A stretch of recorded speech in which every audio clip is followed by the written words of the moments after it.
اور اے محبوب، اگر اللہ کا فضل و رحمت آپ پر نہ ہوتا، اللہ کا فضل و رحمت تم پر نہ ہوتا، تو ان میں کے کچھ لوگ یہ چاہتے کہ تمہیں دھوکہ دے دیں، اور وہ اپنی ہی آپ کو بہکا رہے ہیں اور تمہارا کچھ نہ بگاڑیں گے۔ اور اللہ نے تم پر کتاب اور حکمت اتاری اور تمہیں سکھا دیا جو کچھ تم نہ جانتے تھے، اور اللہ کا تم پر بڑا فضل ہے۔ یہاں سے اب رسول کریم صلی اللہ تعالی علیہ وسلم کی افضلیت و عظمت اور آپ کے مقام و مرتبے کی شان بیان کی جا رہی ہے۔ جو کچھ بھی واقعہ گزر چکا آپ کے ذہن میں ہوگا، مدینے کے منافق طعمہ نے جو کوشش کی تھی، چوری کیا، یہودی کے گھر میں چھپایا، اور پھر یہودی پر جھوٹی تہمت لگایا، اپنی چوری کا الزام اس کے سر پر رکھا، پھر رسول کریم صلی اللہ علیہ وسلم کی بارگاہ میں آ کر کے جھوٹی قسم کھایا، اور پھر سارے مسلمانوں کو اپنا حمایتی بنا کر کے ان کو اپنا طرفدار کیا۔ تو یہ سب معاملات ہو گئے۔ میں آپ سے پوچھتا ہوں، آیتیں گزر چکی، تفسیر آپ نے سنا ہے، تو رسول کریم صلی اللہ تعالی علیہ وسلم نے کیا طعمہ کے حق میں فیصلہ دیا تھا؟ یہ تو تفسیر میں گزر چکا پچھلے، حالانکہ ایویڈنس سب یہ بتا رہے ہیں کہ طعمہ بے قصور ہے، کیونکہ چوری کا مال اس کے پاس سے نہیں ملا، یہودی کے گھر میں ملا، اور ادھر یہ مسلمان ہے، اور دوسری بات مسلمان اس کی حمایت میں بھی کھڑے ہیں، اور تیسری بات یہ کہ قسم بھی کھا رہا ہے۔ تو سارے ثبوت، یعنی ثبوتوں کے آدھار پر اگر دیکھا جائے تو طعمہ نام کا یہ شخص بے قصور ہے۔ اس کے باوجود رسول کریم صلی اللہ تعالی علیہ وسلم نے فیصلہ کس کے حق میں فرمایا؟ یہودی کے حق میں فرمایا کہ چوری یہودی نے نہیں کی، یہ طعمہ نے اس کے گھر میں لے جا کر کے چوری کا سامان چھپایا تھا۔ یہ کیسے؟ اللہ تعالیٰ نے اپنے رسول کو وحی کے ذریعے سے بتایا۔ تو اب یہ وحی کے ذریعے سے جو فیصلہ ہوا، کیا یہ ہر ایک کے بس کی بات ہے؟ یہی اللہ تعالیٰ فرماتا ہے وَلَوْلَا فَضْلُ اللَّهِ عَلَيْكَ وَرَحْمَتُهُ، اے رسول اگر اللہ کا فضل اور اس کی رحمت آپ پر نہ ہوتی تو پھر یہ جماعت آپ کو دھوکہ دینے کی ضرور کوشش کر رہے تھے۔ اللہ کا فضل اور رحمت آپ کے اوپر نہ ہوتا تو ان میں کے کچھ لوگ یہ چاہتے کہ تمہیں دھوکہ دے دیں، حضور کو دھوکہ دینے کی کوشش۔ لیکن صاف اللہ تعالیٰ نے یہ دو باتیں فرماتی۔ پہلی بات تو یہ ہے کہ لولا فضل اللہ، آیت میں یہ کہا گیا ہے اگر اللہ کا فضل اور اس کی رحمت نہ ہوتی تو رسول کو وہ دھوکہ دینے کی کوشش کر رہے تھے، لیکن یہاں پر اللہ کا فضل اور اس کی پوری رحمت ہی رسول ہے، کیونکہ قرآن پاک میں حضور صلی اللہ تعالی علیہ وسلم کے متعلق رب نے کیا فرمایا؟ وما ارسلناک الا رحمت للعالمین، اے محبوب ہم نے آپ کو سارے جہانوں کی رحمت بنا کر بھیجا۔ حضور پر رحمت ہونا الگ بات ہے، حضور سراپا رحمت ہیں، اللہ تعالیٰ کی پوری رحمت ہی آپ ہیں۔ تو یہاں سے بات صاف ہو گئی کہ حضور صلی اللہ تعالی علیہ وسلم کو کوئی کبھی دھوکہ دے ہی نہیں سکے گا، کیونکہ ہمیشہ اللہ کا فضل اور اس کی رحمت حضور کے ساتھ ہے۔ دوسری بات یہ بھی رب تعالیٰ نے فرمایا کہ ایک گروہ دھوکہ دینا چاہتے ہیں کہ تمہیں دھوکہ دے دے، وما یضلون الا انفسهم، ساتھ میں اللہ تعالیٰ نے فرمایا اور وہ اپنے ہی آپ کو بہکا رہے ہیں، وما یضرونک من شیء، تمہارا کچھ نہیں بگاڑ سکیں گے۔ یہ بھی صاف ہو گیا۔ حضور صلی اللہ تعالی علیہ وسلم کے محفوظ ہونے کا جو عقیدہ ہمیں دیا ہے قرآن نے، پہلی بات تو یہ ہے کہ حضور کبھی بہکیں گے نہیں۔ دوسری جگہ بھی سورہ نجم میں بھی اللہ تعالیٰ نے فرمایا وما ينطق عن الهوى، کبھی وہ اپنی خواہشات سے کوئی بات ہی نہیں کرتے، ان هو الا وحی یوحى، جو کچھ بھی بولتے ہیں وہ وحی خدا سے بولتے ہیں۔ اللہ رب العزت کی طرف سے جو بات آئی وہی حضور کی زبان سے، تو غلطی ہونے کا چانس ہے ہی نہیں۔ اسی لیے امام اہل سنت فاضل بریلوی رضی اللہ تعالیٰ عنہ نے فرمایا جس کی ہر بات وحی ہے خدا، وہ زبان جس کو سب کن کی کنجی کہیں، اس کی نافذ ریاست پہ لاکھوں سلام۔ حضور پاک صلی اللہ تعالیٰ علیہ وسلم کی زبان پاک سے جو کچھ بھی نکلتا ہے وہ کیا ہے؟ وحی الہی ہے، اللہ کی طرف سے وہی ہوتی ہے۔ اب ایک تو حضور کے محفوظ ہونے کا اللہ نے یہ یقین کے ساتھ بتا دیا، اللہ کا فضل اور اس کی رحمت ہمیشہ حضور کے حفاظت میں ہے۔ دوسری چیز یہ بھی بتا دیا اللہ نے کہ جو لوگ دھوکہ دینے کی کوشش کر بھی لیں وہ خود اپنے آپ کو دھوکہ دے رہے ہیں، رسول کا کچھ نہیں بگاڑ سکیں گے، کچھ نہیں بگاڑ سکیں گے۔ اب مدینہ طیبہ میں حضور اکرم صلی اللہ تعالی علیہ وسلم کی ظاہری زندگی میں حضور کو جب کوئی دھوکہ نہیں دے سکتا تھا تو 1400 سال بعد آنے والا کوئی دو ٹانگ والا کیسے دھوکہ دے سکے؟ صرف اور صرف اس کا وہم و گمان ہو سکتا ہے، خیال ہو سکتا ہے، لیکن رسول کریم صلی اللہ تعالی علیہ وسلم کو دھوکہ دینے کی کوشش کرنا خود اپنے آپ کو دھوکے میں ڈالنا ہے۔ اور ایک جگہ پر اللہ تعالیٰ نے فرمایا پہلے ہی پارے میں، آپ کو میں بات بتاتا ہوں مزے کی، پہلے پارے کے دوسرے ہی صفحے میں آپ کو یہ آیت مل جائے گی، یخادعون اللہ والذین آمنوا وما یخدعون الا انفسهم، وہ اللہ کو دھوکہ دینے کی کوشش کرتے ہیں۔ کافروں کے بارے میں آیت آئی ہے، اللہ کو دھوکہ دینے کی کوشش کرتے ہیں اور مومنین کو دھوکہ دینے کی کوشش کرتے ہیں۔ وما یخدعون الا انفسهم، اور وہ اللہ کو کچھ نہیں دھوکہ دے سکتے بلکہ وہ خود اپنے آپ کو دھوکہ دے رہے ہیں۔ اب یہاں پر بات دیکھیے، میں آپ کو نکتے کی بتاتا ہوں، کوئی کافر جتنے بھی ہیں وہ مدینے میں جن کے متعلق یہ آیت آئی، منافقین کے بارے میں یہ آیت آئی، میں نے غلطی سے کافروں کے متعلق کہا، منافقین کے بارے میں یہ آیت جو پہلے پارے کی ابھی میں نے پڑھا، وہ اللہ کو دھوکہ دینا چاہتے ہیں مگر وہ خود اپنے آپ کو دھوکہ دے رہے ہیں۔ یہ آیت توجہ ہے لفظ پر، قرآن کہہ رہا ہے وہ اللہ کو دھوکہ دینا چاہ رہے ہیں۔ کوئی منافق مدینے میں وہ اللہ کو کہاں دھوکہ دے رہا تھا، وہ جو کچھ بھی دھوکہ دے رہے تھے وہ حضور کو دھوکہ دینے کی کوشش کر رہے تھے، حضور کو دھوکہ دینے کے پلان بناتے تھے، لیکن قرآن میں اللہ نے کیا فرمایا، وہ اللہ کو دھوکہ دینے کی بات کر رہے ہیں۔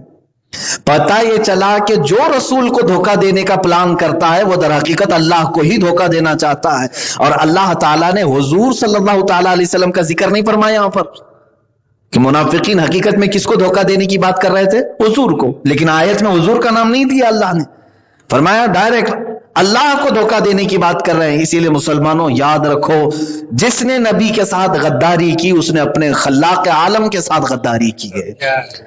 بے وفائی جس نے اپنے رسول کے ساتھ کی وہ در حقیقت اپنے پیدا کرنے والے کے ساتھ بے وفائی کر رہا ہے۔ قرآن نے، اللہ نے یوں فرما دیا کہ جو رسول کے ساتھ دھوکہ کرنے کی کوشش کرتے ہیں وہ در حقیقت اللہ کو دھوکہ دینے کی کوشش کرتے ہیں، لیکن ہوتا کچھ بھی نہیں، وہ خود اپنے آپ کو دھوکہ دے لیتے ہیں۔ اب سنیے، یہاں سے ایک عقیدہ ملتا ہے۔ پہلی بات، اس آیت میں بہت ساری باتیں ہیں، 8 الگ الگ انعامات جو اللہ نے اپنے رسول پر اتارے وہ سب ایک ہی آیت میں بیان کر دیا۔ وَلَوْلَا فَضْلُ اللَّهِ عَلَيْكَ، اگر اللہ کا فضل آپ پر نہ ہوتا، یعنی فضل اللہ کا رسول پر ہے، وَرَحْمَتُهُ، اور اللہ کی رحمت ہے، یہ دوسرا انعام ہے۔ پھر ایک جماعت آپ کو دھوکہ دے دیتی لیکن وہ نہیں دے سکتے، آپ محفوظ ہیں، کون محفوظ رکھا ہے؟ اللہ محفوظ رکھا۔ یہ تیسرا انعام ہے رسول پاک کا، اللہ نے وعدہ فرما دیا رسول محفوظ ہیں۔ پھر آگے چل کر رب تعالیٰ فرماتا وَأَنزَلَ اللَّهُ عَلَيْكَ الْكِتَابَ، اللہ نے آپ پر کتاب اتاری، وَالْحِکْمَةَ، اور حکمت اتاری، وَعَلَّمَكَ مَا لَمْ تَكُنْ تَعْلَمُ، اور جو کچھ آپ نہیں جانتے تھے سب کچھ آپ کو سکھایا ہے۔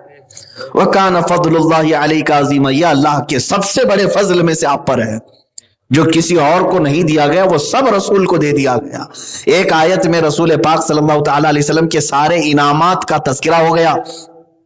میرے عزیزو، اس آیت کو میں سمجھتا ہوں قرآن پاک میں رسول پاک کی یہ نعت ہے۔ آپ اردو میں نعت پڑھتے ہیں نا، حضور کی تعریف توصیف، قرآن میں پڑھو، اللہ نے خود اپنے حبیب کی نعت بیان فرمائی ہے۔ اسی لیے بہت اچھے انداز میں شاعر نے کہا تھا، آغاز سے اخیر تک قرآن ہے نعت مصطفیٰ، آغاز سے اخیر تک قرآن ہے نعت مصطفیٰ، محبوب کے بیان کا کیسا انوکھا ڈھنگ ہے۔ رسول پاک صلی اللہ تعالی علیہ وسلم کی تعریف و توصیف یہاں اللہ بیان فرما رہا ہے۔ اب اس میں سے پہلا عقیدہ کیا ہے ہمارا، اس آیت سے نکلتا ہے، وہ میں اعتراضات بھی آپ کو بتا دوں گا، جو اس زمانے میں بھی کچھ ایسے دریدہ دہن جن کی فطرت میں خرابی ہے، جن کے نطفے میں غلاظت ہے، وہ رسول پاک صلی اللہ تعالی علیہ وسلم کی شان میں ہرزہ سرائی کر رہے ہیں، بکواس کر رہے ہیں، ان کے متعلق بھی میں جواب دینا چاہتا ہوں۔ پہلا عقیدہ تو یہ ہے کہ اللہ نے یقین کے ساتھ بتا دیا کہ یہ رسول کبھی بہک نہیں سکتے، کیونکہ ہمیشہ رسول پر اللہ کا فضل اور ان کی رحمت ہے، اور لوگ اگر دھوکہ دینا چاہیں تو بھی رسول کو دھوکہ نہیں دے سکتے، وہ خود اپنے آپ کو دھوکہ دیتے ہیں۔ اس کی آلریڈی مثالیں میں بتا دوں، کتنے مرتبہ پلاننگ ہوئی ہے رسول کریم صلی اللہ تعالی علیہ وسلم کو ختم کرنے کی پلاننگ مکہ والے کیے، مدینے کے منافقین کیے، خیبر کے یہودیوں نے کیا، سب کچھ کیا، لیکن مجھے بتاؤ کیا اللہ تعالیٰ نے اپنے حبیب صلی اللہ تعالیٰ علیہ وسلم کو بغیر سہارے کے چھوڑ دیا؟ کیونکہ اس کا وعدہ ہے، رسول صلی اللہ تعالیٰ علیہ وسلم محفوظ ہیں، جسمانی طور پر بھی اللہ نے حفاظت کا ذمہ لیا ہے، روحانی طور پر بھی ذمہ لیا ہے۔ حضور کی عقل اور حضور کی دماغ اور حضور کا دل بھی اللہ نے اپنی حفاظت میں رکھا ہے، اور حضور کا پورا جسم پاک بھی اپنی حفاظت میں رکھا ہے۔ لوگوں نے زہر دیا حضور صلی اللہ علیہ وسلم کو، زہر دیا ہے، جادو کیا ہے، اللہ کا وعدہ تھا، جسم محفوظ رہا، کچھ نہیں کر سکے۔ عزیزان گرامی، ایک مرتبہ ایسا ہوا کہ پہلے تو وہ بات تو معلوم ہی آپ کو، مکہ والے قتل کرنے کے منصوبے سے پورے گھر کو گھیرا کر لیے تھے، پورے لوگ تلواریں لے کر، ہر خاندان کا ایک آدمی حضور کے گھر کے اطراف کھڑے تھے، رات جیسی ہوگی اندر داخل ہوں گے، قتل کریں گے۔ اللہ کا وعدہ ہے اپنے رسول کی حفاظت کا۔ حضور صلی اللہ تعالیٰ علیہ وسلم کو اسی وقت حکم ہوا کہ آپ یہاں سے نکلیں، ہجرت فرمائیں۔ نہ رسول کریم صلی اللہ تعالیٰ علیہ وسلم نے یہ پوچھا کہ ان پورے جتھے کے درمیان جو شہد کے چھتے کی طرح سے مکھیوں کی طرح گھر کے ارد گرد منڈلا رہے ہیں، ان کے بیچ میں سے کیسے جاؤں؟ نہیں، وہ رسول کا بھی یقین کامل تھا کہ اللہ کا وعدہ ہے، وہ میری حفاظت پر معمول ہے۔ حضور پاک صلی اللہ تعالیٰ علیہ وسلم کا حکم ہوا تھا، آپ یاسین شریف کی تلاوت کرتے ہوئے کچھ کنکریاں، کچھ مٹی اپنے ہاتھ میں لیا اور پھینک دیا، انہی کے درمیان میں سے حضور صلی اللہ تعالیٰ علیہ وسلم تشریف لے گئے، کسی ایک کافر کو بھی حضور نظر نہیں آئے۔ جان ہے، جان کیا نظر آئے؟ جان ہے، اعلیٰ حضرت فرماتے ہیں جان ہے، جان کبھی دکھتی ہے؟ جان ہے، جان کیا نظر آئے؟ کیوں عدو گرد غار پھرتے ہیں؟ اعلیٰ حضرت فرماتے ہیں اب یہاں سے ان کافروں کو اللہ تبارک و تعالیٰ نے اپنے رسول صلی اللہ تعالیٰ علیہ وسلم کی ایک جھلک بھی نہیں دکھائی، حضور وہیں سے نکل کر کے گئے۔ کوئی آ کر کے کافی دیر کے بعد ان سے کہا کہ لوگوں کس کے انتظار میں ہو؟ کہا محمد صلی اللہ علیہ وسلم، وہ تو کب کے جا چکے، ہم نے ان کو دیکھا ہے رات کو، تم یہاں اب تک کیا کر رہے ہو؟ اندر جا کر کے دیکھا تو حقیقت میں وہاں مولا کائنات سوئے ہوئے تھے، علی مرتضیٰ رضی اللہ تعالیٰ عنہ سوئے ہوئے تھے۔ یہ حفاظت اللہ کی ہے۔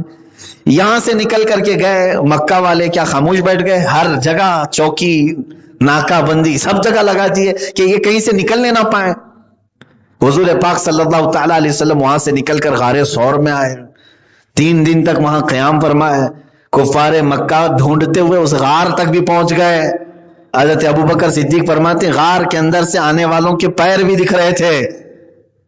اب 2 ہی لوگ ہیں اور 10 کی تعداد میں وہ بھالے، نیزے، تلواریں لے کر کے آ گئے ہوں۔ اس وقت حضرت ابوبکر صدیق رضی اللہ تعالیٰ عنہ فرماتے ہیں مجھے ڈر لگا کہ اب ہم گرفتار ہوں گے، پکڑے جائیں گے، لیکن اس وقت کمال کا توکل اور یقین رسول اللہ کی ذات پر دیکھا۔ حضور اکرم صلی اللہ تعالیٰ علیہ وسلم کی پیشانی پر ایک شکن بھی نہیں تھی، سینے پر مارا صدیق اکبر کے، یوں کہا لا تحزن ان اللہ معنا، گھبرا مت، اللہ ہمارے ساتھ ہے۔ یہی رسول کی حفاظت ہے۔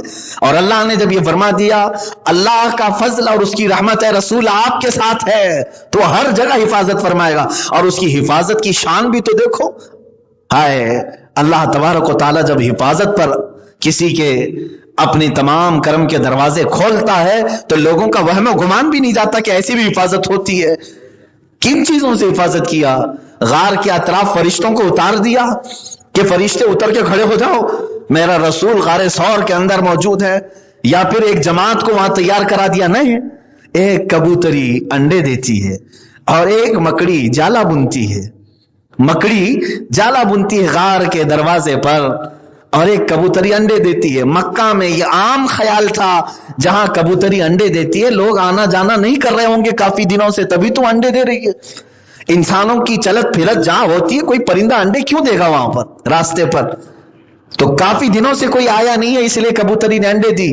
اب واللہ عالم وہ ایک کبوتری ایک دن میں کتنے انڈے دی ہوگی، جو بھی رہے معاملات۔ اور مکڑی نے پورا جالا بن دیا. اور یہ بھی عام تصور ہے، جہاں مکڑی کا جالا ہوتا ہے انسان کا آنا جانا کافی دنوں سے نہ ہوا ہوگا، تبھی مکڑی جالے اتنے بن چکی ہوگی. گھروں کا بھی یہی حال ہے، زیادہ دن تک نہ جھاڑو تو ہی جالے لگتے ہیں. یا تو پھر اس کا دوسرا معنی یوں سمجھ لیں، جالے دیکھیں تو ہم فیصلہ کر لیں گے کافی دنوں سے خالہ نے اماں نے جھاڑو نہیں لگائی ہے. یہی تو کہا جائے گا. گھر میں جھاڑو نہیں لگی ہوگی، جالے صاف نہیں ہوں گے کافی دنوں سے. ایسا نہیں کہ روز بروز مکڑی پورا 1 درجن جالے لگا دیتی ہو، اسے بھی ٹائم لگتا ہے. لیکن اس غار کے دروازے پر ایک ہی دن میں مکڑی نے پورے جالے بنے. 2 ہی چیزیں تھی، کبوتری کے انڈے اور مکڑی کے جالے. کفار مکہ وہاں تک پہنچے دروازے تک، اور انہوں نے یہی دیکھ کر کے فیصلہ کیا یہاں بھلا کوئی کیسے آ سکتا ہے. یہاں کبوتری انڈے دے رہی ہے پتہ نہیں کب سے، مکڑی نے جالے بنے ہیں پتہ نہیں یہاں کب سے کوئی نہیں آیا. اگر کوئی آیا ہوتا تو یہ جالے ٹوٹے ہوتے.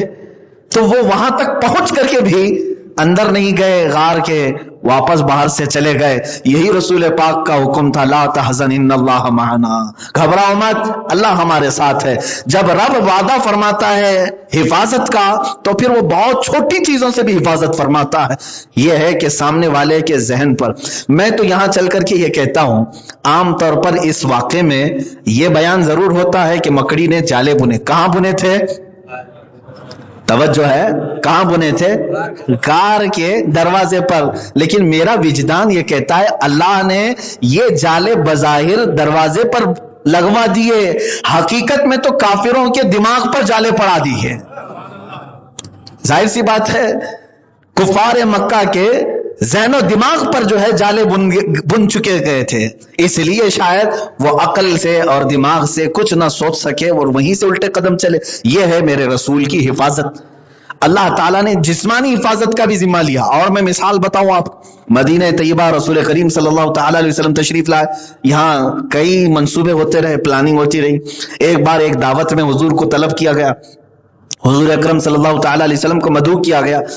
حضور وہاں تشریف لے گئے، لیکن ان کی منصوبہ یہ تھا، دیوار کے اوپر ایک بہت بڑا پتھر رکھا تھا انہوں نے، اور وہ پتھر حضور کے اوپر گرانا چاہتے تھے. جب حضور صلی اللہ تعالیٰ علیہ وسلم دسترخوان پر بیٹھے تو اوپر سے وہ پتھر گرانے کا ان کا منصوبہ تھا. یہ یہودی تھے.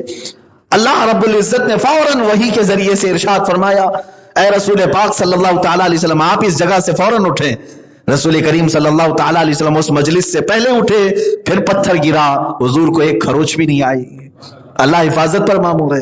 باقی اگر آپ یہ کہتے ہیں کہ کچھ جگہوں پر حضور صلی اللہ تعالیٰ علیہ وسلم کو یعنی تکلیفیں پہنچی ہیں، جیسے طائف کے میدان میں حضور پر پتھر پھینکے گئے، احد کے میدان میں حضور پر لوہے کی خود پھینکی گئی جس سے حضور کے 2 دانت شہید ہوئے. یہ سب کیا اگر اللہ حفاظت کر رہا تھا تو پھر یہاں کیوں نہیں؟ میرے عزیزو، رسول پاک صلی اللہ تعالیٰ علیہ وسلم کی زندگی قیامت تک آنے والے ہم جیسے مسلمانوں کے لیے بھی درس عبرت ہے، نمونہ عمل ہے. اگر ہمارے آج دانت ٹوٹتے، ہمیں اگر زخم ہوتا یا ہو بھی رہا ہے تو ہم کسے دیکھ کر کے تسلی کریں گے؟ کس کو دیکھ کر تسلی کریں گے؟ ظاہر سی بات ہے جب تکلیفیں آتی ہیں تو ہم بیان رسول اللہ کی ذات کا کرتے ہیں. اے انسان، اے مسلمان، دیکھ اللہ کے نبی صلی اللہ تعالیٰ علیہ وسلم بھی ان مشقتوں سے گزرے ہیں، ان کی زندگی کو یاد کر اور اپنی تکلیفوں کو ہلکا سمجھ. تو جو تکلیفیں حضور کو پہنچی ہیں وہ امت کے درس کے لیے ہے، امت کے سبق کے لیے، ورنہ اللہ تبارک و تعالیٰ ہمیشہ حضور کی حفاظت پر ہے. کئی معاملات ہوئے، زہر دیا گیا، سحر کیا گیا، جادو بھی کیا گیا. حضور صلی اللہ علیہ وسلم جادو کیا، اور ایسا سخت ترین جادو کہ حضور صلی اللہ تعالیٰ علیہ وسلم کے لباس یا آپ کے بال مبارک یا کچھ چیزیں لے کر کے جادو کر کے آپ کے شکل جیسا پتلا بنا کر کسی کنویں میں لٹکا بھی دیا گیا تھا. سخت ترین جادو کیا تھا. اور رسول کریم صلی اللہ تعالیٰ علیہ وسلم بخار زدہ ہو گئے. اللہ نے وحی کے ذریعے سے یہ بھی بتایا کہ جادو کیا گیا ہے. ایک صحابی رسول کو حضور صلی اللہ تعالیٰ علیہ وسلم نے بلایا، وہ رد سحر جادو کی کاٹ جن کو سکھایا گیا تھا، تو وہ صحابی گئے اور سیدھے اسی جگہ سے اس پتلے کو اٹھائے. پھر اللہ تبارک و تعالیٰ نے 2 صورتیں اتاری، قل اعوذ برب الفلق والی، قل اعوذ برب الناس والی، سورہ فلق اور سورہ ناس، اور حکم ہوا ہے رسول پاک آپ یہ دونوں سورتیں پڑھ لیں، انشاءاللہ کبھی آپ کے اوپر جادو اثر نہیں کرے گا۔ یہ آیتیں، یہ سورتیں اسی لیے اتری۔ اب پھر اگر آپ یہاں پوچھیں گے کہ اللہ جب حفاظت پر ہے رسول کے، پھر جادو آپ کے اوپر کیسے ہوا؟ میرے عزیزو، یہ اسی لیے ہوا کہ امت پر جب ہو تو اپنے نبی کو یاد کرے اور یہ سورتیں پڑھ لیا کرے۔ حضور صلی اللہ تعالی علیہ وسلم کو انہوں نے قتل تو نہیں کیا، جادو کے ذریعے سے ختم تو نہیں کیا، حضور اکرم صلی اللہ تعالی علیہ وسلم کو ابتلا اور آزمائش کے دور سے گزارا گیا، یا امت کے لیے درس اور سبق بنا کر، نمونہ عمل بنا کر کے گزارا گیا، بس اتنی سی بات۔ اب آئیے جو اعتراض ہے اس بات کو میں کہتا ہوں، سب کا عقیدہ یہ ہونا چاہیے میرے رسول کو اللہ نے اپنی حفاظت میں رکھا، سب سے پہلا عقیدہ۔ آج کے زمانے میں کچھ یہودی، کچھ ہندو اور کچھ ہم میں کے موجود باطل فرقے، تینوں یہ آپس میں ایک دوسرے کے رشتہ دار ہیں، سبوں نے ملا کر کے ایک عقیدہ گڑھا ہوا ہے کہ رسول کریم صلی اللہ تعالی علیہ وسلم کبھی کبھار بھول جاتے تھے، یا معاذ اللہ رب العالمین حضور صلی اللہ تعالی علیہ وسلم پر مرغی سوار ہوتی، فیٹس آتی، پھر کبھی یہ کہتے کہ حضور صلی اللہ تعالی علیہ وسلم بے ہوش ہوتے اور ان کی زبان سے کچھ نہ کچھ الفاظ نکلتے، اس کو مسلمانوں نے قرآن بتایا ہے۔ یہ اس طرح کی باتیں ڈال کر کے شک و شبہ میں مبتلا کرنا چاہتے ہیں مسلمانوں کو کہ دیکھو رسول کے اوپر ایسے ایسے حالات آتے تھے۔ ظالموں، ایک بھی جگہ کہیں سے ثابت کر دو کہ میرے نبی صلی اللہ تعالی علیہ وسلم کو ایسی کوئی بیماری تھی، کوئی بیماری۔ قرآن میں جگہ جگہ رب تعالیٰ نے فرمایا یہ کافر ہیں جو کہتے ہیں کہ وہ مجنون ہیں، شاعر ہیں، ساحر ہیں۔ نہ حضور نے کبھی شعر و شاعری کی، نہ کبھی جنون، بے ہوشی آئی حضور صلی اللہ علیہ وسلم پر، اور نہ ہی حضور اکرم صلی اللہ تعالی علیہ وسلم کبھی غفلت میں آئے، کبھی نہیں، کبھی نہیں۔ اللہ نے اپنے رسول صلی اللہ تعالی علیہ وسلم کو ان تمام چیزوں سے پاک رکھا۔ ہمارا عقیدہ جو یہی ہے، رسول وہی ہے جو گناہ سے پاک ہے، گناہ کرنے والا رسول کہاں؟ ہمارا عقیدہ ہے معصوم ہونے کا۔ معصوم کا مطلب کیا ہے؟ گناہ نہیں کرنے والا نہیں، بلکہ جو گناہ کے بارے میں سوچ بھی نہیں سکتا اسے معصوم کہتے ہیں۔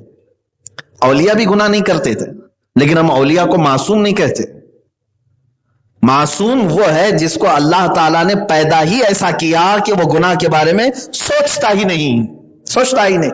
فرشتے معصوم ہیں اور نبی معصوم ہیں، ان کے علاوہ کوئی معصوم نہیں۔ ہم اپنے بچوں کو بھی معصوم نہیں کہہ سکتے۔ یہ عقیدہ سمجھ کر کے چلے اہل سنت و جماعت کا، ہمارا عقیدہ یہی ہے، انبیاء اور فرشتوں کے علاوہ کوئی معصوم نہیں ہے۔ ہاں یہ اور بات ہے کہ اولیاء اکرام محفوظ ہیں گناہوں سے، محفوظ ہونا الگ ہے، معصوم ہونا الگ ہے۔ تو رسول کریم صلی اللہ تعالی علیہ وسلم کے متعلق ان دریدہ دہن لوگوں نے یہ شوشہ چھوڑا ہے۔ ابھی ایک پنڈت نے یہ بات پھیلائی سوشل میڈیا پر کہ قرآن کوئی چیز ہے نہیں، یہ رسول کے اوپر دورے پڑتے تھے، اس وقت وہ بولتے تھے تو یہ لکھے جاتے تھے۔ تجھے اس ظالم کو میں چیلنج کرتا ہوں، تیرے خیال کے مطابق دورے پڑنے پر جو بولا وہ قرآن بنا جس کا جواب 1400 سال سے کوئی لا نہیں سکا۔ پھر تیرے گمان کے مطابق تو سوچ کر کے بتا کہ اگر بغیر دورے کے وہ بتائیں تب تیرے جواب کا کیا حال ہوگا۔ معاذ اللہ رب العالمین، ہمارا کوئی عقیدہ اس طرح سے نہیں ہے، لیکن ان ظالموں کو میں کہتا ہوں تم نے اگر یہ گمان بنا رکھا ہے کہ دورے پڑتے تھے اور اس وقت، میں کہتا ہوں آؤ اسی کا جواب لے کر کے آ کے دے دو۔ قرآن پاک ذرا برابر عقل سے کام لیتے، یہ جن کے دماغ میں گوبر بھرا ہوا ہو اسے قرآن کی حقانیت کا کیا پتا۔ ظاہر سی بات ہے میں سخت اور تیکھے جملے اسی کے لیے کہتا ہوں جو میرے نبی کی شان میں ہرزہ سرائی کرتا۔ ہمارا اس کے لیے کوئی نرم گوشہ نہیں ہے، ہمارے دلوں میں کوئی نرمی ان کے لیے نہیں ہے جو رسول کریم صلی اللہ تعالی علیہ وسلم پر بھونکتے ہیں۔ میرے عزیزوں، ہاں اسلام امن کا درس دیتا ہے، نرمی سے بات کرنے کا حکم دیتا ہے، لیکن کس کے لیے؟ تم نرمی اختیار کرو، اللہ اس کے رسول کے معاملات میں ہم بھی نرمی اختیار کرتے ہیں، لیکن جہاں رسول پاک صلی اللہ تعالی علیہ وسلم کے متعلق ایسے جملے کہتے ہو، میں آؤ بتاتا ہوں۔ سوچا ہوتا قرآن کے متعلق جو رسول صلی اللہ تعالی علیہ وسلم کی زبان سے نکلے ہوئے کلمات اللہ کی طرف سے آئی ہوئی وہی قرآن جس میں ایسے ایسے غیب بتائے گئے ہیں جس کا آج تک کوئی انکار نہیں کر سکا، آج تک کوئی انکار نہیں کر سکا، ایسے غیب کی خبریں اس میں بتائی گئی۔ مجھے بتاؤ، رسول کریم صلی اللہ تعالی علیہ وسلم عیسیٰ علیہ السلام کی خبریں دے رہے ہیں، بی بی مریم کی خبریں دے رہے ہیں، موسیٰ علیہ السلام کے واقعات بیان کر رہے ہیں، ابراہیم علیہ السلام کے آگ میں ڈالے جانے کے احوال بیان کیے گئے، قرآن میں ہے، ایوب علیہ السلام کے صبر کا پورا واقعہ بیان کیا گیا ہے، یوسف علیہ السلام کے پورے واقعات تفصیل سے بیان کیا گئے ہیں، موسیٰ علیہ السلام اور فرعون کے مقابلے کے متعلق ساری تفصیلات بتائی گئی، جبکہ رسول کریم صلی اللہ تعالی علیہ وسلم مکہ مکرمہ، شام اور یمن کے علاوہ کہیں پر آپ تشریف نہیں لے گئے۔ تو مجھے بتاؤ اتنے پہلے کے واقعات رسول کی زبان سے کیسے آئے؟ چلو میں کہتا ہوں یہ واقعات انجیل میں بھی ہیں، تورات میں بھی ہیں، ملا کر کے دیکھ لو، یہودیوں سے پوچھ لیتے، اس پنڈت سے میں کہتا ہوں، عیسائیوں سے پوچھ لیتے جا کر کے، کہ یہودیوں اور عیسائیوں تمہاری کتابوں میں تو ابراہیم علیہ السلام، موسیٰ علیہ السلام، عیسیٰ علیہ السلام سب کے واقعات بیان ہوئے ہیں اور قرآن بھی بیان کر رہا ہے، تو ان یہودیوں اور عیسائیوں سے ہی پوچھ لیتے کہ محمد صلی اللہ علیہ وسلم نے جو تمہارے نبیوں کے واقعات بیان کیے کہیں غلط تو نہیں ہے؟ ایک یہودی لا کر کے بتا دو، ایک عیسائی لا کر کے بتا دو جو انکار کرے۔ وہ خود یہ کہتے ہیں کہ قرآن نے جو ہمارے نبیوں کے بارے میں بتایا ہے وہ 100% صحیح بتایا ہے۔ یہودی اور عیسائی اس بات کے قائل ہیں کہ بی بی مریم سلام اللہ علیہا، حضرت عیسیٰ علیہ السلام کے متعلق جو تفصیلات قرآن میں آئی ہیں اس میں ساری کی ساری باتیں صحیح ہیں، اس پر عیسائی بھی بات کرتے ہیں، یہودی بھی کرتے ہیں، اور یہ جن کو نہ کتاب کا پتہ نہ کسی دین کا آتا پتہ، یہ لوگ قرآن پاک کو کہتے ہیں کہ رسول پاک صلی اللہ تعالی علیہ وسلم کی بے ہوشی میں نکلے ہوئے کلمات ہیں۔ بے ہوش تو تم ہو، اگر ہوش ہوتا تو کبھی پیشاب نہیں پیتے، عقل ہوتی تو گوبر نہیں کھاتے، عقل ہو اور ہوش ہو تو انسان حلال چیزیں اور پاکیزہ چیزیں کھاتا اور پاک بولتا ہے، جو اچھی غذائیں کھائے وہ اچھی گفتگو کرے، اور جو غلاظت کھائے تو اس کی زبان سے۔ پھر میں ایک سخت جملہ یہ بھی کہتا ہوں، بعض کے متعلق حضرت سلیمان علیہ السلام کے زمانے میں ایک اختلاف ہوا تھا، بہت عجیب و غریب اختلاف ہے، کتاب میں نے پڑھا، پہلی بات میں تو ہنسی بھی آئی لیکن حقیقت ہے یہ۔ سلیمان علیہ السلام کے زمانے میں علماء کی دو جماعتیں اس بات پر اختلاف کر گئی کہ انسان کا منہ افضل ہے، انسان کا منہ جس سے وہ بولتا ہے یہ افضل ہے یا پھر پیخانے کا مقام افضل ہے جہاں سے غلاظت نکلتی ہے۔ تو اس پر اختلاف ہوا، تو بعضوں نے کہا کہ نہیں، منہ افضل ہے اس لیے کہ یہ اللہ کا نام لیتا ہے، ذکر و اذکار کرتا ہے، ساری چیزیں اچھی۔ بعض علماء نے کہا، جاہلوں کی بات نہیں کر رہا اور نہ میں لطیفہ سنا رہا ہوں، بعض علماء نے کہا نہیں، منہ سے افضل جو ہے یہ پخانے کا مقام ہے، کیونکہ یہ پیٹ کی ساری غلاظتیں نکالتا ہے، سب چیزیں پاک کرتا ہے وہ مقام۔ اور انہوں نے دلیل میں یہ کہا کہ زبان کبھی کبھار بہت غلیظ باتیں کرتی ہے لیکن پیچھے کا مقام کبھی غلیظ بولتا نہیں ہے، کبھی وہ غیبت کرتا نہیں، کبھی وہ چغلی کرتا نہیں، کسی کو گالی دیتا نہیں، وہ جو کچھ بھی کرتی ہے وہ زبان کرتی ہے۔ تو دوسرے علماء کی یہ دلیل تھی۔ اس معاملے کو لے کر سلیمان علیہ السلام کے درمیان فیصلے کے لیے علماء حاضر ہوئے، سلیمان علیہ السلام نے دونوں کی گفتگو سنی۔ میرے عزیزوں، بظاہر تو یہ بات لطیفہ لگتی ہے لیکن حقیقت سے آپ نے کیا فیصلہ دیا جانتے ہیں؟ دونوں کی دلیلیں سنی اور ارشاد فرمایا کہ وہ منہ جو غیبت، چغلی، گالی اور ہر غلاظت سے پاک ہے، اللہ کا ذکر کرتا، وہ منہ افضل ہے، وہ منہ افضل ہے۔ لیکن جو غلاظتیں بکتا ہے، گالیاں اور ادھر ادھر کی باتیں کرتا ہے، سلیمان علیہ السلام فرماتے ہیں اس کے منہ سے اس کے پیچھے کا مقام افضل ہے، اس کے منہ سے اس کے پیچھے کا مقام افضل ہے۔ یہ تاریخی فیصلہ ہوا۔ تو اسی لیے میں کہتا ہوں کچھ لوگوں کا منہ افضل نہیں، جو رسول پاک صلی اللہ تعالی علیہ وسلم کی شان میں ہرزہ سرائی کریں ان کا منہ افضل نہیں، اس سے بہتر تو ان کی دوسرے مقامات ہیں، جو غلاظت نہیں بکتے اور گالیاں نہیں دیتے ہیں۔ عزیزان گرامی وقار، یہ جملے اسی لیے کہنے پڑے کہ سوشل میڈیا پر آج حضور اکرم صلی اللہ تعالی علیہ وسلم کے متعلق اتنی بڑی بات آج نوجوانوں میں پیش کی جا رہی ہے کہ ان کے اوپر دورے پڑتے تھے، مرگی کی بیماری تھی، فیڈس آتا تھا، اور جنون کے حالت میں وہ محمد صلی اللہ علیہ وسلم کچھ نہ کچھ بولتے تھے تو قرآن ہو گیا۔ نعوذ باللہ من ذالک، معاذ اللہ رب العالمین۔ رسول پاک صلی اللہ تعالی علیہ وسلم کے متعلق اتنے سارے جملے سن کر اے مسلمانوں کیا ہمارا ضمیر خاموش رہے گا؟ اور ہمارا پورا دین ہلانے کی کوشش کی، تم نے صرف رسول پاک صلی اللہ تعالی علیہ وسلم کے مرغی کو معاملے کو نہیں اٹھایا، جبکہ حضور کو ایسی کوئی بھی بیماری بالکل نہیں. حضور صلی اللہ علیہ وسلم کی بات تو الگ ہے. 1,24,000 کم و بیش جتنے نبی آئے، اللہ نے کسی بھی نبی کو ایسی بیماری کبھی نہیں دی جس میں اس کی عقل زائل ہوتی ہو. کبھی کسی نبی کو ایسی بیماری، بخار آیا ہے، سردی آئی ہے، جسم کی تھکان آئی ہے، ہڈیاں تکلیف میں مبتلا ہوئی ضرور ہیں، لیکن ایسی کوئی بیماری کسی نبی کو اللہ نے کبھی نہیں دی جس سے لوگ گھن کرتے ہو، نفرت کرتے ہو، یا پھر جس کے کبھی عقل زائل ہوتی ہو. کبھی نہیں. کوئی نبی کی بات کر رہا ہوں، کسی بھی نبی کی بات چہ جائے کہ میرے آقا صلی اللہ تعالی علیہ وسلم تو افضل الانبیاء ہے. تو مسلمانوں، اب یہ باتیں اس لیے میں عرض کر رہا ہوں، اعتراضات جو ہے نا پرانے ہیں. انشاءاللہ العزیز بہت جلدی میں ایک سیشن شروع کرنا چاہتا ہوں سوشل میڈیا پہ. اللہ تعالیٰ مجھے قوت و طاقت عطا فرمائے. کافی دنوں سے میں ذہن میں یہ پلان کرتا ہوں کہ یہ کچھ ایسے لوگ جو پرانے اعتراضات تھے قرآن کے متعلق اور رسول پاک صلی اللہ تعالیٰ علیہ وسلم کی ذات کے متعلق، ان کے پاس لے دے کر کے کیا ہوتی ہیں، حضور نے 11 شادیاں کیوں کی، حضور صلی اللہ تعالیٰ علیہ وسلم کی اتنی بیویاں تھیں، یہ کہا جاتا ہے. حضور پاک صلی اللہ تعالیٰ علیہ وسلم کی عمر کی فرق، آپ 56 سال کی عمر کے تھے، حضور پاک صلی اللہ علیہ وسلم ماں عائشہ صدیقہ 9 سال کی عمر کی تھی. یہ اتنا بڑا تفاوت، یہ تمام چیزیں اعتراضات لا کر کے مسلمانوں کے ذہن و دماغ میں شک و شبہ لانا چاہتے ہیں. وہ اپنے نبی کی حرمت، عزت اور عظمت کو کم محسوس کرنے لگے. میں ہر ایک کا جواب انشاءاللہ العزیز پیش کروں گا ایک سیشن میں. اور یہاں پر اب جو باتیں آ رہی ہیں، میں سب آپ سے کہتا ہوں، کوئی بھی ان کا اعتراض نیا نہیں ہے، کوئی نیا نہیں ہے. یہ مرغی کی بات، فیڈز کی بات، دورے پڑنے کی بات، حضور کو جنون آنے کی بات، یہ نیا نہیں ہے. یہ بہت پرانے، ان کے بڑے بڑے سڑے سڑے سبوں نے اعتراض کیا، لیکن جواب ہمارے علماء نے دے دیا، پہلے سے کتابوں میں موجود ہے.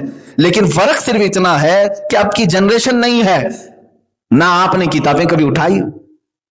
اچھا، ہندوؤں کو بھی ایسا لگنے لگا ہے کہ ہمارا پنڈت کیا بات لے کر کے آیا ہے، نئی بات لے کر کے آیا ہے. ان کو بھی نہیں معلوم بیچاروں، ان کے جو جوان ہیں ان کے لیے بھی نئی بات ہے، کیونکہ ان کے بڑے پہلے سے یہ باتیں اعتراض کر چکے ہیں اور علماء اسلام نے جواب دے دیا ہے. وہ بھی پڑھتے نہیں ہیں، وہ بھی پڑھے نہیں ہیں، اور ہمارے جوان بھی پڑھے ہوئے نہیں ہیں، کیونکہ اب سب کچھ سوشل میڈیا پر آج سارے لوگ مصروف ہیں. تو اس لیے اس پلیٹ فارم کو یوز کر کے کچھ لوگ یہاں پر ہرزہ سرائی کی کوشش کر رہے ہیں. تو اس لیے اب جواب بھی ہمیں سوشل میڈیا پر ہی دینا چاہیے، تاکہ مومنین، مسلمان اور ہمارے نوجوانوں کے عقیدے محفوظ رہیں. اور اپنے نبی کونین صلی اللہ تعالیٰ علیہ وسلم کی بارگاہ میں کبھی کوئی ایسا اعتراض آئے تو اے مسلمانوں، میں آپ سے گزارش بھی یہ کروں گا کہ فوراً علماء اسلام کی طرف اور مجھ جیسے فقیر اور ادنا طالب علم کی طرف ضرور رجوع کریں. ایک بار ہم سے ضرور پوچھ، کیا حضور صلی اللہ علیہ وسلم کے بارے میں یہ جو کچھ کہا جا رہا ہے، پہلی بات تو یہ ہے کہ آپ ایکسپٹ نہیں کریں گے، مجھے معلوم. اپنے نبی کے بارے میں کوئی غلط بات آپ سنیں گے نہیں، لیکن شیطان شک ڈالتا ہے، کیا ایسا تھا، ایسا ہوا تھا؟ تو یہ شک جیسے ہی آنے لگتا ہے، وہاں سے ایمان کی خرابی ہوتی ہے. اس لیے سب سے پہلے آپ رجوع کریں علماء کی طرف، علماء اہل سنت کی طرف. میرے سے اگر رابطہ آسان ہو جاتا ہے کسی کے لیے، یعنی وہ قریب سے ملاقات کر لیتے ہیں، تو یہ پوچھ کر کے تشفی حاصل کر لیں اور جواب حاصل کر لیں، تاکہ رسول پاک صلی اللہ تعالیٰ علیہ وسلم کے متعلق اپنے ذہن و دماغ میں کوئی بھی بات نہ پالیں، ورنہ بعد میں چل کر کے یہ ناسور بن جائے گا اور ایمان کے ختم کرنے کا کینسر بن جائے گا. اللہ حفاظت فرمائے. تو آیت کریمہ میں رب تعالیٰ نے یہ فرمایا، اللہ تعالیٰ کا فضل اور اس کی رحمت رسول کے ساتھ ہمیشہ ہے، اور رسول ہمیشہ محفوظ ہیں، ہمیشہ محفوظ. اب کیسی حفاظت کی اللہ نے؟ جسمانی بھی حفاظت فرمائی ہے اور رسول کی روحانی حفاظت بھی فرمائی. جب اللہ حفاظت فرما رہا ہے، ہر چیز کی حفاظت فرمائے گا. اب دیکھیں کیا کیا چیزیں اللہ نے اپنے رسول کی محفوظ کی. جسم سلامت رہا دنیا میں، کیسے محفوظ رہا معلوم ہے؟ اللہ اکبر، حدیثوں میں ہے زندگی بھر حضور اکرم صلی اللہ علیہ وسلم کے جسم پر کبھی مکھی نہیں بیٹھی، کبھی مچھر نہیں آیا، کبھی مکھی نہیں بیٹھی، کبھی مچھر نہیں آیا. حالانکہ اللہ رب العزت مکھی اور مچھر سے اپنے رسول کو محفوظ رکھا ہے، تو بری عادتیں اور بری خصلتیں تو بہت دور کی بات. اس لیے کہ مکھی اور مچھر غلاظتوں پہ بڑھتے ہیں، پھر جسموں پر. ہمارے کسی کے جسم محفوظ نہیں ہے مکھی اور مچھر سے. ہو سکتا ہے 1000 گناہوں سے آپ بچ جائیں، مکھی اور مچھر سے کون بچے گا؟ ارے ہماری مچھردانیاں توڑ کر کے اندر آ جاتے ہیں، ان کو تو اب آل آؤٹ بھی جو ہے ختم نہیں کر پا رہا ہے. یہ ساری چیزوں کے سارے یہ حدود پار کر کے بھی آ جاتے ہیں، کاکروچ آتے ہیں، مچھر آتے ہیں، مکھیاں آتی ہیں، سب. لیکن رسول پاک صلی اللہ تعالیٰ علیہ وسلم کے جسم کو اللہ تعالیٰ نے مکھی اور مچھر سے بھی محفوظ رکھا. اور نبی کونین صلی اللہ تعالیٰ علیہ وسلم کی حفاظت ایسے فرمائی رب تعالیٰ نے اپنے حبیب کی کہ اللہ تعالیٰ نے آپ کے سائے کو بھی محفوظ رکھا زمین پر. کیوں جانتے ہیں؟ کہ کسی دوسرے کا پیر اس سائے پہ بھی نہ آئے. یہ حفاظت ہے اللہ تعالیٰ کی اپنے رسول کی. یہ رہی جسمانی حفاظت کی بات. رسول پاک صلی اللہ تعالیٰ علیہ وسلم کی ہر چیز کو اللہ نے ایسے محفوظ رکھا. سیدنا جابر رضی اللہ تعالیٰ عنہ فرماتے میرے گھر حضور دعوت میں آئے، کھانا تناول فرمایا، کھانے کے بعد دسترخوان سے حضور نے ہاتھ پوچھ لیا. حضرت جابر کہتے ہیں وہ دسترخوان اٹھا کر میں نے گھر میں رکھ لیا کیونکہ حضور نے اپنا ہاتھ پہنچا تھا. حضرت جابر فرماتے ہیں جب کبھی وہ دسترخوان میلا ہوتا تو میں بھڑکتی ہوئی آگ میں اسے ڈال دیتا تھا، آگ میں ڈالتا اور پھر اس کو نکال لیتا. حضرت جابر فرماتے ہیں اس کا میل پورا نکل جاتا، ایک رواں بھی نہیں جلتا تھا. یہ اللہ کی حفاظت ہے. جس کو رسول پاک صلی اللہ علیہ وسلم چھوئے اس دسترخوان کی بھی اللہ حفاظت فرما رہا ہے، اس کی بھی حفاظت ہے. اللہ تبارک و تعالیٰ نے حفاظت ایسے فرمائی. جسم پاک کی پہلے بات میں کہہ رہا ہوں، ابھی روح کی طرف نہیں آیا. زندگی بھر مولا تعالیٰ نے حضور اکرم صلی اللہ تعالیٰ علیہ وسلم کی ایسی حفاظت فرمائی، یہاں تک کہ آپ 2 سال کی عمر کے تھے، بی بی حلیمہ کے گھر فرشتے آئے، حضور صلی اللہ علیہ وسلم کو ایک درخت کے نیچے لٹایا اور سینہ چاک کر دیا، دل باہر نکالا، جنت سے لایا ہوا ایک تشت میں جو پانی تھا اس سے دھویا اور واپس اندر داخل کر دیا. اس واقعے کو بی بی حلیمہ سعدیہ کی جو بڑی بیٹی ہیں وہ بیان کرتی ہیں. شیمہ وہ گھبرائی کہ 2 اچانک اجنبی لوگ آ کر محمد کو گھیرا، سینہ چاک کر دیا ہے. دوڑی ہوئے ماں کے پاس آ کر کہتی ہیں میں نہیں جانتی پہچانتی نہیں، کچھ لوگ آئے ہیں محمد صلی اللہ علیہ وسلم کو نیچے لٹا کر کے سینہ چاک کر دیا، کچھ ہو گیا ہوگا. بی بی حلیمہ دوڑتی ہوئی آئی، دیکھا حضور صحیح سلامت بیٹھے ہوئے ہیں، کچھ بھی نہیں ہوا. تو آپ گھبرائی، ڈری کہ ہوا کیا ہے. تو اس کے ڈر کے بعد ہی حضرت بی بی حلیمہ لا کر کے واپس حضرت آمنہ کے حوالے کر گئی کہ پتہ نہیں اس بچے کے ساتھ کچھ ہو گیا تو کون ذمہ دار ہوگا. بعد میں پوچھا گیا یہ کیا تھا، رسول پاک صلی اللہ علیہ وسلم نے فرمایا یہ شق صدر کا معجزہ ہے. حضور کا شق صدر، حضور صلی اللہ علیہ وسلم کی زندگی میں 4 مرتبہ ایسا کیا گیا ہے. کیوں؟ اس لیے کہ فرمایا گیا، مفسرین فرماتے ہیں، سیرت نگار فرماتے ہیں، بچپن میں 2 سال کی عمر میں دل پاک کو، قلب پاک کو نکال کر جنتی پانی سے دھو کر اس میں علم و حکمت بھرا گیا اور پھر اس کو سینے پاک میں رکھا گیا. اس لیے کہ بچپن میں جو بچوں کے کھیلنے کی خواہشات آتی ہیں رسول اس سے بھی محفوظ ہو جائیں، اس سے بھی محفوظ ہو جائیں. اللہ کے نبی صلی اللہ تعالی علیہ وسلم بچپن میں جو بچے عام طور پر کھیلتے ہیں حضور ان کھیلوں میں بھی کبھی تشریف نہیں لے گئے. یہ ہے رب تعالیٰ کی حفاظت. اللہ نے اپنے حبیب کو جو محفوظ رکھا ہے. مسلمانوں اگر اس عقیدے میں ذرا برابر بھی ڈگمگائے تو پورا دین تمہارا کھوکھلا ہو جائے گا. پورا دین کہ جو شک ڈالنے کی کوشش کی جا رہی ہے کہ رسول پر کبھی دورے پڑتے ہیں، معاذ اللہ رب العالمین. رب تعالیٰ تو رسول کی حفاظت کا ایسا وعدہ کیا ہے کہ وہ بچپن سے محفوظ رکھا، بچپن سے. 40 سال حضور اکرم صلی اللہ تعالیٰ علیہ وسلم کی زندگی پاک مکہ مکرمہ میں اسلام کی دعوت تو نہیں دی تھی نا. 40 سال اس دوران ایک مکہ والے نے بھی کبھی حضور پر الزام نہیں لگایا. ایک مکہ، نہ اخلاق پر، نہ کیریکٹر پر، نہ زبان پر، نہ حضور صلی اللہ تعالیٰ علیہ وسلم کے لباس، کسی بھی چیز پر، بلکہ پورے مکہ کا اتفاق تھا اس بات پر کہ وہ امین ہے، وہ صادق ہے. یہ لقب مکہ والوں کا دیا ہوا ہے اور مسلمانوں کا نہیں. اسلام کے شروع ہونے سے پہلے، دعوت کے شروع ہونے سے پہلے کا حضور کو پکارا جانے والا نام ہے یہ امین اور صادق. اللہ نے حضور کے اخلاق کو بھی ایسا محفوظ رکھا، اخلاق کو ایسا محفوظ رکھا. اور جسم کی حفاظت، اخلاق کی حفاظت. ایک عمل بھی ایسا حضور کے اندر نہیں آیا جس کو دیکھ کر کے کوئی انگلی اٹھا سکے کہ رسول کا یہ عمل غلط تھا، معاذ اللہ، کبھی نہیں آیا. اب اس کے بعد رہی بات حسن کی، اللہ نے وہ ایسا محفوظ رکھا کہ پورے جسم پاک پر اللہ نے ایک دھبا بھی نہیں رکھا، ایک دھبا بھی نہیں. اس پر ایک عاشق رسول نے کیا پیاری بات فرمائی، اللہ نے اپنے حبیب کا نام بھی ایسا رکھا محمد کہ اس میں ایک نقطہ بھی نہیں، کہیں ہے نقطہ؟ میم ہا میم دال 4 لفظ سے بنا ہے اور چاروں بغیر نقطے والے ہیں، ایک نقطہ بھی اللہ نے اپنے حبیب کے نام پر نہیں رکھا۔ تو اسی طرح رب تعالیٰ نے حضور کے پورے جسم ناس پر ایک دھبا بھی کہیں نہیں رکھا۔ حسن کا عالم تو یہ تھا حضور اکرم صلی اللہ علیہ وسلم کا، اسی لیے شاعر نے بہت اچھے انداز میں یہ کہا ہے، چاند سے تشبیہ دینا یہ بھی کیا انصاف ہے۔ بعض لوگ کہتے ہیں نا میرے نبی چاند جیسے تھے، خوبصورت تھے، چاند کی خوبصورتی جو جگمگاتا ہے اس طرح رسول پاک کا چہرہ انور جگمگاتا تھا، مثالیں سنے ہوں گے نا۔ لیکن ایک عاشق رسول اس سے بھی بڑی بات کہتا ہے، چاند سے تشبیہ دینا میرے آقا کو، چاند سے تشبیہ دینا یہ بھی کیا انصاف ہے، چاند میں تو داغ ہے، حضرت کا چہرہ صاف ہے۔ میرے نبی کا چہرہ بھی اللہ نے ایسا رکھا، چاند کے پھٹ جانے کے بعد 14ویں کے چاند کو دیکھو کچھ تو داغ دکھتے ہیں، مگر رسول پاک کے چہرے انور پر ایک داغ بھی نہیں رکھا گیا۔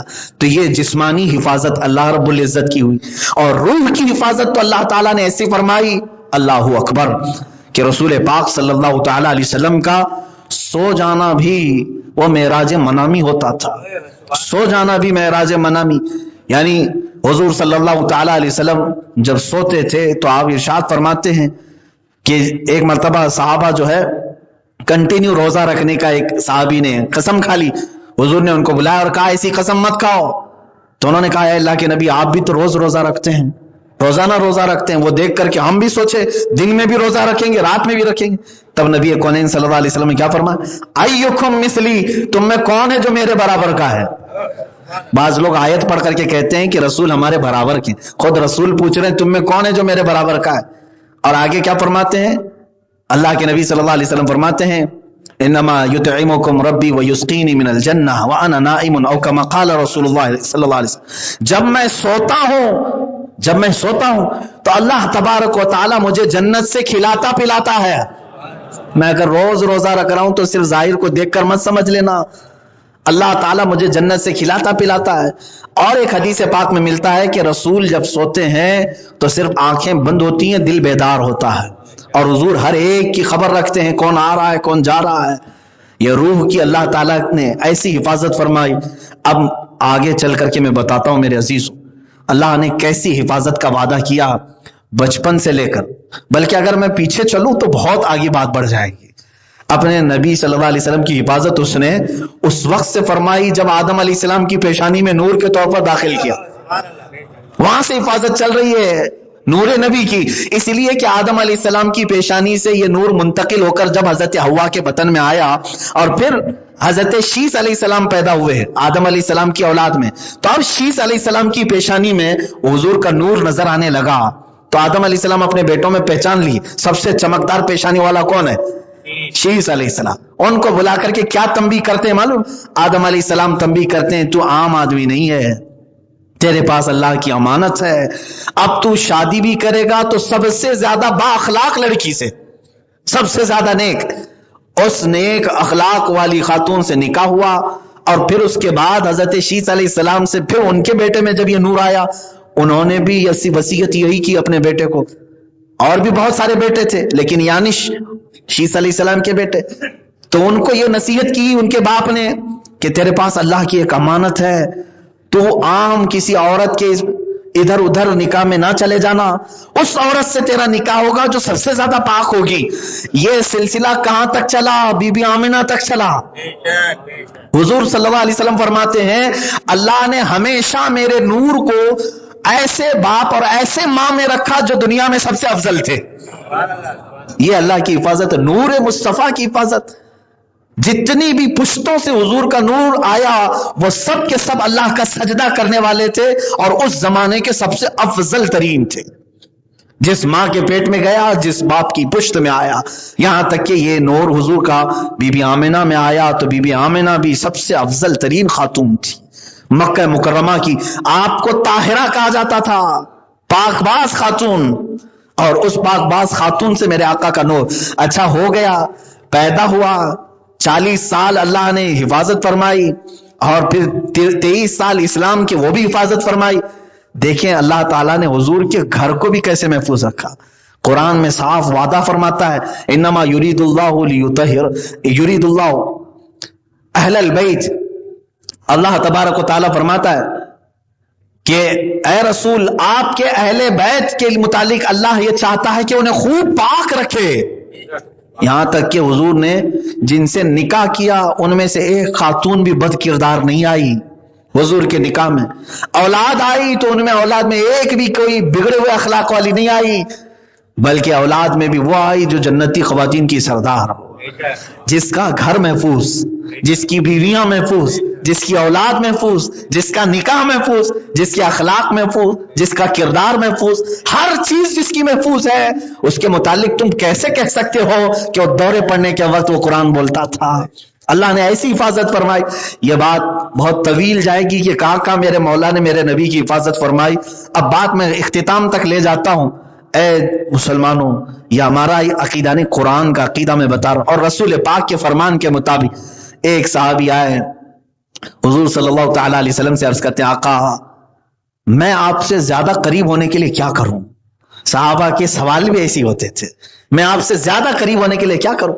رسول پاک صلی اللہ علیہ وسلم نے فرمایا زیادہ سے زیادہ درود پڑھو، زیادہ سے زیادہ درود پڑھو. اب اس صحابی نے جو سوال کیا وہ سوال قیامت تک کے سنیوں کے لیے بہت ہی امپورٹنٹ اور دوسروں کے لیے بہت ہی سخت ہے. اس صحابی نے کیا پوچھا؟ کہا اے اللہ کے نبی درود تو زیادہ پڑھتا ہوں لیکن کیا آپ کی موت کے بعد بھی پڑھوں؟ آپ کی وفات کے بعد بھی آپ سے قریب ہونے کے لیے پڑھوں؟ اب نبی کونین صلی اللہ علیہ وسلم نے جو جواب دیا میرے عزیزوں سارے سنی بریلویوں کا وہی عقیدہ ہے. فرماتے میرے آقا وہ اور لوگ ہیں جو مرنے کے بعد گل جاتے ہیں، سڑ جاتے ہیں، اے میرے صحابی تیرے نبی کے جسم کو بھی اللہ محفوظ رکھے گا. تم درود پڑھو، حضور کے جسم کو بھی مٹی زمین کی نہیں کھا سکتی. آج بھی میرے آقا اپنے جسم اطہر کے ساتھ آرام فرما ہے، آج بھی جسم ناس کے ساتھ آرام فرما ہے. تم درودیں پڑھو گے حضور اکرم صلی اللہ علیہ وسلم کے اتنے ہی قریب ہوگے. یہاں تک کہ رسول کریم صلی اللہ تعالی علیہ وسلم کی بات تو چھوڑیں، 60 ہجری حضور کی وفات کے 50 سال بعد ایک بار مدینے میں سیلاب آیا، قبریں کھل گئی، ایک قبر کھل گئی تو سارے مدینے والے جمع ہو گئے. 3 قبریں ہیں نا حضور کے روضے کے اندر، 3 قبریں، ایک قبر کھلی. لوگ کہے کہ حضور کا پیر مبارک دکھ رہا ہے، کیونکہ پیر صاف ظاہر تھا، بالکل چمکدار پیر اور تر و تازہ پیر. تو مدینے والے سب جمع ہوئے، رسول پاک کا پیر ظاہر ہے. کتنے سال بعد؟ 50 سال کے بعد. 50 سال کے بعد تو مدینے والے جمع ہوئے. اس میں ایک تابعی تھے، صحابی نہیں تابعی، عروہ بن زبیر رضی اللہ تعالی، نہیں یہ صحابی حضور صلی اللہ تعالی علیہ وسلم کے صحابی بھی اس وقت کچھ تھے. وہ آئے اور انہوں نے آتے ہی سارے لوگوں کو ہٹایا اور پیر کو دیکھا اور پھر کہا واللہ ما هذه قدم رسول اللہ. کہا قسم خدا کی، اللہ کی قسم اٹھا کر کہتا ہوں یہ رسول اللہ کا قدم نہیں ہے. واللہ انی لأعرف هذه قدم لعمر ابن خطاب، میں اللہ کی قسم جانتا ہوں یہ پیر عمر ابن خطاب کا ہے. مدینے کے وہ صحابی نے کہا، عروہ بن زبیر نے کہا یہ عمر ابن خطاب کا قدم ہے. میں کہتا ہوں اے سنیو جو رسول کے پڑوس میں سویا ہوا عمر ابن خطاب ہے. غلام رسول کا قدم جب محفوظ ہے قبر پاک میں تو جن کی بدولت اللہ نے ان کی حفاظت کی اس رسول پاک کا جسم کتنا سلامت ہوگا. تو زندہ ہے واللہ، تو زندہ ہے واللہ، میری چشم عالم سے چھپ جانے والے. ہم یہی عقیدہ رکھتے بھی ہیں اور رسول پاک کی بارگاہ میں تمنا بھی یہی رکھتے ہیں اے رسول پاک چمک تجھ سے پاتے ہیں سب پانے والے، میرا دل بھی چمکا دے. برستا نہیں دیکھ کر ابر رحمت. جب بارش آتی ہے تو دیکھ کے برستی ہے، اچھوں پہ پانی برسے گا بروں پہ نہیں برسے گا، بارش تو سب پہ برستی ہے. ہمارے امام نے کیا ہی پیارا عقیدہ دیا. اے رسول پاک آپ رحمت کی بارش لیے ہوئے ہیں، برستا نہیں دیکھ کر ابر رحمت، بدوں پر بھی برسا دے برسانے والے. میں مجرم ہوں آقا مجھے ساتھ لے لے کہ رستے میں ہیں جا بجا تھانے والے. عزیزان گرامی وقار، یہاں سے یہ عقیدہ لے کر چلو. اللہ اپنے رسول کی ایسی حفاظت فرمایا کہ ان کے جسم کو بھی محفوظ رکھا، ان کی روح کو بھی محفوظ رکھا، ماؤں کے پیٹ میں بھی محفوظ رکھا اور قبر انور میں بھی محفوظ ہے. وہ رسول ایک آن کے لیے، ایک لمحے کے لیے بھی اللہ کی حفاظت سے باہر نہیں آئے، ان پر دنیاوی کوئی بھی پیچ و خم نہیں آئے، جو بھی دنیا کے نشیب و فراز ہیں وہ رسول پر کبھی اثر نہیں کر، ہزار دھوکہ دینے والے دیتے رہے لیکن رسول پاک کی ذات پر کبھی اس کا اثر نہیں آئے۔ اب میں چیلنج آخر وقت میں یہ کہتا ہوں، تم جمع کر لو ساری طاقتیں، پنڈتوں ہو، جتنے بھی پجاریوں ہو، جتنے بھی پادریوں ہو، جو کچھ بھی ہو، سب جمع کر لو پوری طاقتیں، انٹرنیٹ لے لو، ساری دنیا کی طاقتیں لے لو۔ قرآن میں بھی اللہ نے یہ چیلنج پہلے سے بیان کیا ہے، قل لئن اجتمعت الجن والانس على ان ياتوا بمثل هذا القرآن ولو كان بعضهم لبعض ظهيرا على ان ياتوا بمثل هذا القرآن لا ياتون بمثله ولو كان بعضهم لبعض ظهيرا۔ اے رسول آپ فرما دیں سارے انسان جمع ہو جائیں، سارے جنات جمع ہو جائیں، ایک دوسرے کی آپس میں سپورٹ ہو جائیں، مدد کریں، اور اللہ کا چیلنج کیا ہے رسول سب کو کہہ دیں، آپ پورے انسان پورے جنات مل کر اس طرح کی ایک کتاب لے کر کے آئے ہیں، اس طرح کا ایک قرآن لے کر آئیں، لا یأتون بمثلہ، اللہ فرماتا ہے اس کے مثل کوئی لا نہیں سکتا، یہ لانا تو دور کی بات ہے، اس کا مثل بھی لا نہیں سکتا۔ اب میں یہی قرآن کا چیلنج دوبارہ دہراتا ہوں، جسے دورہ پڑتا ہے وہ ہوش میں آ جائے، جو گوبر کھاتا ہے وہ حلال کھا کر کے بات کرے کہ اللہ کے نبی صلی اللہ تعالی علیہ وسلم کے متعلق کہ دورہ پڑتا ہے تو آؤ، تمہاری اگر عقل سلامت ہے تو اس طرح کی ایک کتاب لا کر کے دکھا دو جس کو اللہ نے حساب سے بھی باندھ کر کے رکھا ہے اور ایسا محفوظ رکھا ہے کہ 1400 سال سے آج تک پوری طاقتوں نے اس کا ایک نقطہ بھی نہیں بدلا، ایک نقطہ بھی نہیں بدلا۔ اور پھر دوسرا چیلنج میرا یہ ہے، آؤ اگر تم سچے ہو اپنے دین میں، سچے ہو اپنے مذہب میں، آؤ تم اپنی پوری کتاب پڑھ کر کے سنا دینا اور دنیا بھر سے۔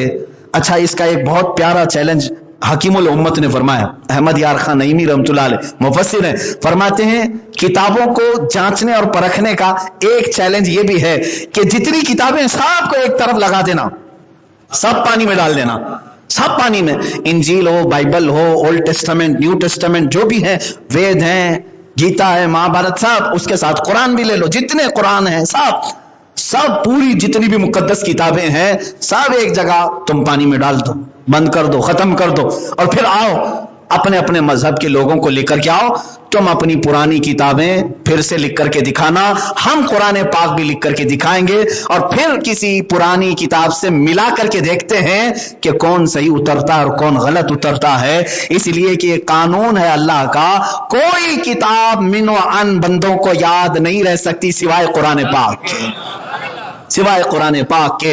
اور اس چیلنج کو اگر ایکسپٹ کرتے ہیں تو پنڈت صاحب آئیں، میں پورا قرآن سورہ فاتحہ سے لے کر والناس تک پڑھ کر کے سناؤں گا، اور انشاءاللہ العزیز لکھوا کر کے بھی دکھا دوں گا۔ آپ اپنے دین میں سچے ہیں تو اپنی مقدس کتابوں کو ایک بار زبانی یہاں پر سنا دیں اور لکھوا کر کے دکھا دیں، پھر ساری قوم میں پتہ چل جائے گا دودھ کا دودھ پانی کا پانی، اللہ کی کتاب کون سی ہے اور پھر دورے پڑھنے والی کتاب کون سی ہے۔ وآخر دعوانا الحمدللہ رب العالمین۔